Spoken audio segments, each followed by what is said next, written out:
Hey, good afternoon, everybody. KB5MIQ, big boy. Thought we'd talk a little bit this evening. Got a little subject or two we're going to talk about. First, I'd like to give a attaboy to K. So I get this signal. I get his call messed up every time. I got it wrote down here. I cannot remember stuff anymore. KI5NHZ. He's about 45 miles from me. We was trying to get him in our 10-meter round table with kind of pushing the limits of ground way, but he's made some first DX contacts on 10. So we're proud to have him in there doing that. And congratulations to him on getting on the low bands and making some DX contacts. Like I said before, WD5HKV, W5DLX, and myself, we talk a lot and look at what we see in questions asked on social media and type of questions people are asking, type of answers they're getting. So we try to smooth things out a little bit with some of these answers and questions, and hopefully give it to you from a little bit of different perspective of, you know, I know we've talked about this before, there's the real snarky, smart aleck answers that nobody likes, and then there's the super NASA electrical engineer answers that really nobody likes either, unless you're a NASA electrical engineer. Sometimes you get a little too in depth. And this subject here is one that gets broached quite a bit, and I've already had people from my early days in ham radio, and I got in this hobby in '91. Jeff's been in here since the '70s. DLX got in here in the mid 2000s. So Jeff's kind of our seniority element here and all this stuff.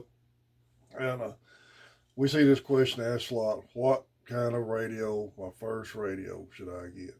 Well, when you ask that kind of question on social media, you better get ready for the answers you're going to get. Uh, like I said earlier, my first radio was an ICOM 701, 160 to 10 meter single side band CW rig, had single side band RIDI and CW on it. 100-watt radio, good radio. Bought it used it a lot of years. But I had a ham tell me I needed to get a real radio because my VFO wasn't in the center, it was on the side. And that was his exact words. So that's the kind of answers we don't like to see people give new hams. So, excuse me, I've been out and about today and I'm a little bit thirsty. What kind of radio should I purchase? Okay. First off, I'm not going to tell you what kind of radio you should purchase. I'm hopefully to give you some tools here to help you make that decision. And I'll be glad to answer anybody's questions that I can about purchasing a radio. But let's look at the things you should consider in purchasing your first radio. All right, I'm assuming you're technician class. All right, so entry level ham. This is where I kind of missed the novice license because with the novice license, you had to get on HF to get on the air. Then you passed your next level test to get VHF, UHF. By taking away novice and putting the old novice privileges in the tech under the tech license, which is fine. That's fine. But I'm afraid a lot of people are taking this straight VHF, UHF way of radio operating and not ever giving HF a chance. But that, again, if that's what you got in there for, that's fine. So you got to look at what class license you got. So we're just going to talk technician class right now. What do I want to do with it? Where do I live? Am I wanting to stay strictly VHF, UHF, or do I want to dabble into HF a little bit, especially with 10-meter band opening up now and having voice privileges on a portion of the 10-meter band? Well, here's what you can consider. If you live in a city and there's a lot of repeaters in the area that you've got access to, then my previous video about a Baofeng handheld will do you a good job. Now, if you live in a rural area and you may not have repeaters in talking range, you need to consider some of the lower priced VHF, UHF radios. MTC's got some good ones. And a 25-watt radio, I think they're TYT dual banders for a little over $100. And so that's something to think about. Now, am I going to try to get on HF? How big is your budget? How much money are you going to budget for radios? Now, bear in mind, buying a radio just ain't it. You're going to have a feed line. You're going to have an antenna and a way to put the antenna up unless you go with a ground mounted vertical. And you're going to have a power supply. Some way to power the radio. That all factors into the cost that you're going to spend on the radio. Now, if you've got the Platinum Unlimited Use, Unlimited Limit Gold credit card, whatever they call it, and you can buy whatever you want, MTC will fix you up. They've got some really good radios up there. You can buy about whatever you want, and that's fine. But if you're on a budget and you can't spend a lot of money, there's several options you're going to have. Think about this. Do I want to eventually get my general class license? If I do, then you might be better off trying to find an Elmer in your area that will help you pick out a used HF rig.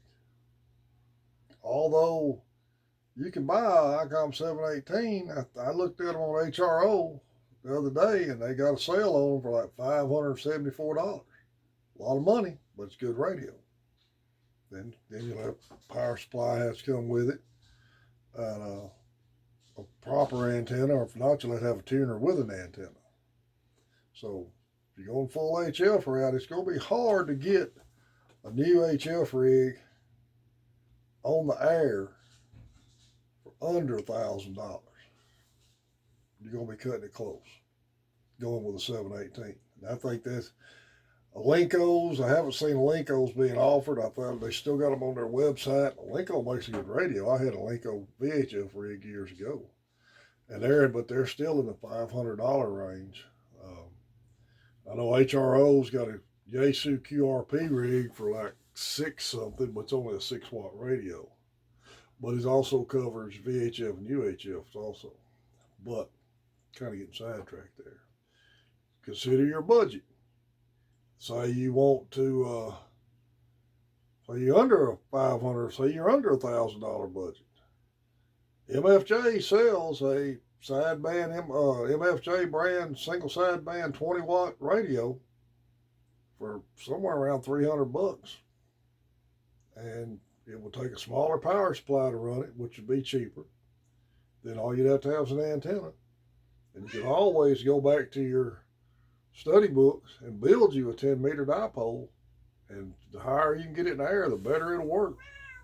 So come here, Ham Radio Cat, come on. That's something to think about. All right. How much room do you have for an antenna? That's something else to think about. Type of antenna you're going to have to try to use. Push-up pole, $150. Cheapest one I've found, that's an MTC, and you have to pick it up. They won't ship it. Amazon, they're $300 shipped. So, come here, cat. Anyway, that's something else to think about. Feed line, if you stay under 100 foot, you can buy 100 foot of feed line for under $50, I think. Power supply, things like that. Another thing to consider, where you going to put all this stuff? Where you going to put your shack at? I got a real cluttered up shack, but I've got a spare bedroom in my house, and that's my hobby room. Some people don't have access to a whole room. But if you've got a desk space you can use, preferably close to the window that you're going to bring your coax in, will help a whole lot. That's something else to think about, shack space. How much room you got to put a radio and stuff like that. I want to see you get on the air. And I know when everybody passes their test, they're waiting on that ticket so they can get on the air, and that's when they go looking for a radio. But just think about everything that you're doing there. Now, is there ways to buy one sight unseen online? Yeah, eBay sells a bunch of them. But I've noticed pretty much now on eBay, everything is sold as is. Evidently, because they've had problem with part swappers or people breaking them, sending them back. There's swap meets you can go to. There used to be ham radio yellow sheets that ham radio operators were supposed to kind of be a little better with one another on being honest about equipment, but I don't know. I don't like to buy stuff sight unseen. And I know the guy that told me my radio wasn't real because VFO was in the center, bought a Drake HF rig off a guy off the yellow sheets, and he shipped it. He didn't box it good, and the radio shifted and busted the desk mic in shipping. And the radio, this guy was a big CW operator, and the radio had a lot of drift to it, so he didn't get a good deal on that. Not much recourse there either when you buy something like that, unless you get an Elmer to help you that knows what they're looking for, or maybe knows the state. Some ham radio clubs have loaner equipment to get somebody started, or have somebody there that knows a way to help you get some equipment, depending on how much your budget is and your class of license. I hope you all upgrade to general, at least, to get on and enjoy the other bands. 17 meters is a fun band to get on. It's as fun as 10 meters. And one thing about 17 meters, from what I read, they don't ever see any contesting going on 17 meters. I think that's kind of an agreement that they don't do contests on 17 meters like they do on other bands. But ask questions. Feel free to email me, leave a comment with a question. There's all options you can get for radios. We've talked about the 10-meter mobile rigs. A lot of people call them glorified CBs, and a lot of times they probably are. But if they're single sideband, 10-meter radios with a VFO, they'll work. Ranger 2950 is one of the good ones. I've had two of them. And I worked Japan on one with a homemade wire dipole years ago, and they're good radios. But just consider all your options. Hey, Ham Radio Cat. Aaron, my number one fan, Ham Radio Cat fan. She's not getting into video too much. She's being a little bit shy today. But try to look at your options. Ask some questions. Don't jump into anything terribly expensive unless you can afford it. Also, if you live in a city or a HOA, you may have issues there with antennas. There'll be something to think about. There's all kinds of options you got. And if you've got a really tall peak house, 2-story house, look, the peak's probably going to be 30 foot off the ground. Get up in the attic, string a dipole in the attic, and fish your coax down to your shack like that. You wouldn't even have to have a pole. Nobody'd ever know you got an antenna up, and I guarantee you it'll work. So that's what we all want to see you get on there. We really do. And ask your questions. Just be prepared for the answers on social media. Any way I can help you, my QRZ page has got my email posted on it. We hold our 10-meter roundtable Mondays, Tuesdays, Thursdays, and Friday nights, starting about 7:30 Central Standard Time till 8:45, 8:15 or so, about 30, 45 minutes. If they're on 28,450 or if they're close by if somebody's on frequency. We're getting a few more check-ins from around the country, and we love to have people check in with us. Check out Main Trading Company online. Good company to do business with. They're located in Paris, Texas. Be a good place to buy your equipment at. Plenty of social media pages out there. All the club pages, everything else that you can find, especially your local clubs. But ask questions to your Elmers and attend a club meeting. See what you can find out there.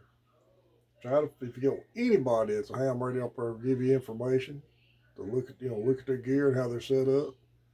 But you're going to have to tailor your shack to you, to your budget, your location, your access to antennas, and how much room you got in your house. But on the shack space, I do recommend an area climate controlled. A lot of people, I've seen them stick the radios out in storage buildings and go out there and try to work. And a lot of guys do that for a lot of time, but your radio will be subject to up and down temperatures. And you may not want to stay out there when it's up and down in temperature. So if any way possible, you keep it in your house, semi-climate controlled, you'll be a lot better off and get more use out of it. Anyway, thanks to all who subscribe to the channel. We're sitting at 298. I hope this video helps get me over the 300 mark. Again, everybody, KB5MIQ is my call. You want to look me up on QRZ. KB5MIQ, big boy. Thanks for everybody who subscribed to the channel. 73.